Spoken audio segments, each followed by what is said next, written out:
Normal po ba na ganito kalaki ang wini-withdraw ng isang government agency?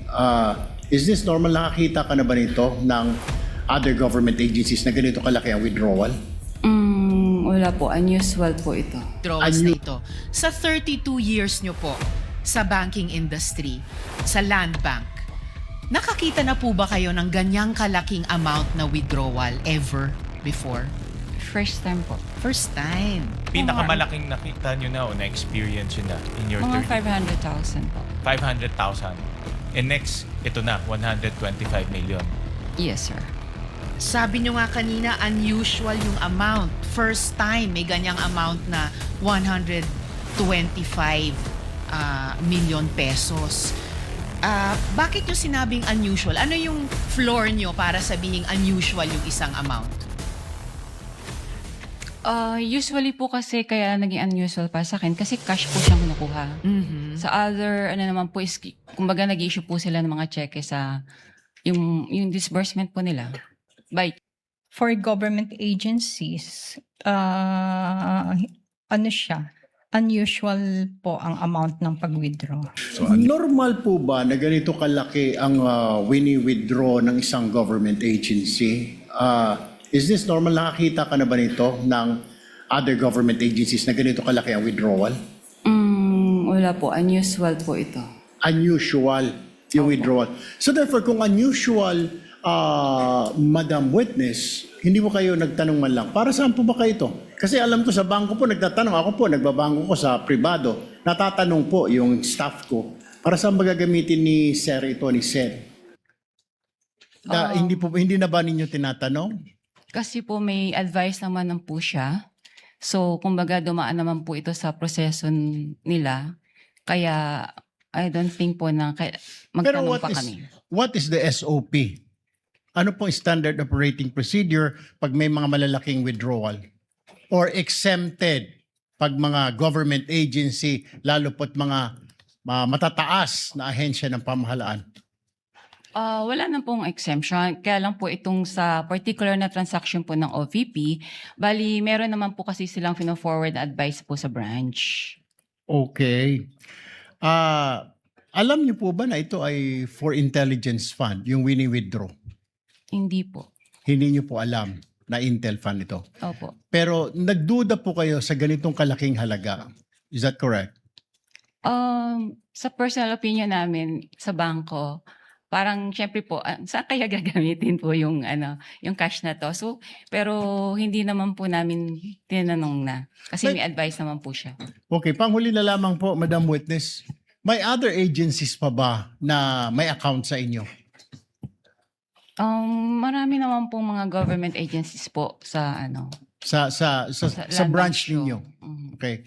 Pero walang mga ganito kalalaking withdrawal? So far po kasi na-convert na po lahat kasi sila sa mga online system like yung sa ATM payroll. So hindi na po ganyang kalalaki mga withdrawals po nila. Thank you, Madam Witness. For government agencies, ano siya? Unusual po ang amount ng pag-withdraw. So unusual. Yes, At sir. unusual dahil ano ang usual na masasabing transaksyon for government agencies? For DepEd, sir? Yes. For DepEd, parang nagre-range lang ng mga nasa... I'm not sure masyado, sir, pero parang mga 10, mga nasa ganoon lamang. 10 million cash. Yes, sir. Okay, so yung 37 is almost 4 times more than the usual. Yes, sir. And other government agencies, ganun din ba? 10 million o mas mababa? With Land Bank DepEd po, No, other government agencies. Yes, in Land Bank DepEd branch. Oh. With Land Bank DepEd, si DepEd lang naman po kasi ang so- aming government agency ng Okay. hawak. Okay. Yung 37 million, ilang years ka na sa... 34 years, sir. So in your 34 years, was this the first time you had to deal with 37 million cash 3 times in a period of 3 quarters?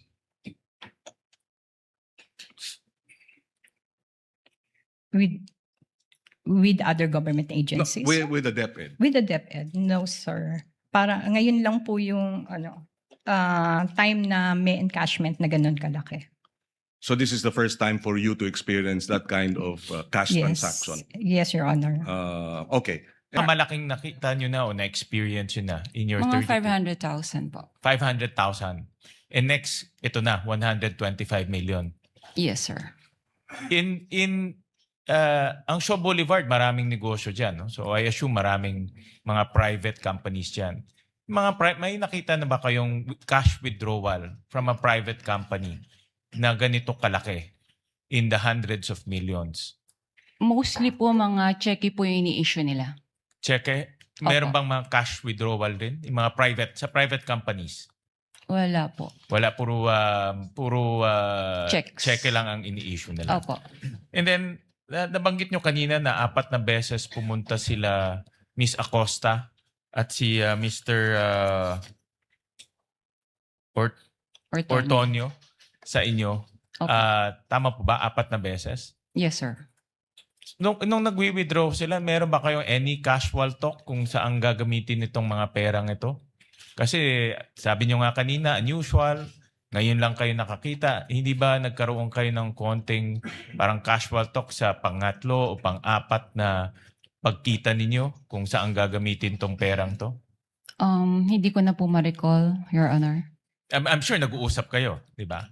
Yeah, brief talk. Brief talk, mayroon bang nasabi kung saan gagamitin itong perang ito? Hindi ko na nga po maalala. Sorry Ay, po. Hindi nyo na maalala. Okay. And then, kanina nasa tanong rin ni Senator Bam, typically rini-report to sa AMLAC no? Yung mga ganitong kalaking amount. Na-report nyo na ba? Na-report nyo ito? Hindi yung detalye. Ang tanong lang naman kung na-report yung ganitong kalaking cash withdrawal sa AMLAC. Ang alam ko po, ang Land Bank naman po ay compliant po sila. Na ito. Sa 32 years nyo po sa banking industry, sa Land Bank, nakakita na po ba kayo ng ganyang kalaking amount na withdrawal ever before? First time po. First time. Okay. Sabi nyo nga kanina, unusual yung amount. First time, may ganyang amount na 125 million pesos. Bakit nyo sinabing unusual? Ano yung floor nyo para sabihing unusual yung isang amount? Usually po kasi kaya naging unusual para sa akin kasi cash po siyang kinukuha. Mhm. Sa other, ano naman po is, kumbaga nag-issue po sila ng mga cheque sa, yung disbursement po nila. By checks po, hindi po cash. Okay. So hindi lang yung laki nung halaga na 125 million ang unusual din na yung ganyang unusual amount ay sa cash kinuha at hindi sa mga cheque. Opo. Okay. And yung 125 million, yun ba yung minimum na pag kinuha in cash, sasabihin nyo unusual? Or meron bang lowest amount na kapag kinuha in cash, sasabihin nyo na rin unusual? Pwede naman po naming sabihin na unusual. Let's say kung over, let's say 500,000 na po siya. Over 500,000? Kasi yun, Kung over 500,000 kinuha in cash, sasabihin nyo unusual. for that particular, let's say po yung kliyente, yung Yes. mga ganun po. Opo. For the particular client. Ito, hindi lang 500,000, 125 million. So, 250 times mas unusual sa minimum amount na sasabihin yung unusual kung kinuha in cash. Depende po rin sa yung kliyente po. Depende sa kliyente. Mm. But kung sino mang kliyente aside, nasabi niyong unusual dahil 125 million na para po sa akin is 250 times yung 500,000 at hindi po in check. Regular lang sa kanya yung mga ganun withdrawals or what, it's usual. Okay. Pero kung parang for the first time ma-encounter namin that much, unusual po sa And amin. this was your first time. Opo. And in your 32 years, higit 3 dekada, kung masasabi nating pambihirang amount ito in cash, Opo. masasabi nating once in a lifetime yung ganitong amount in cash. Pwede po. Pwede. Alright.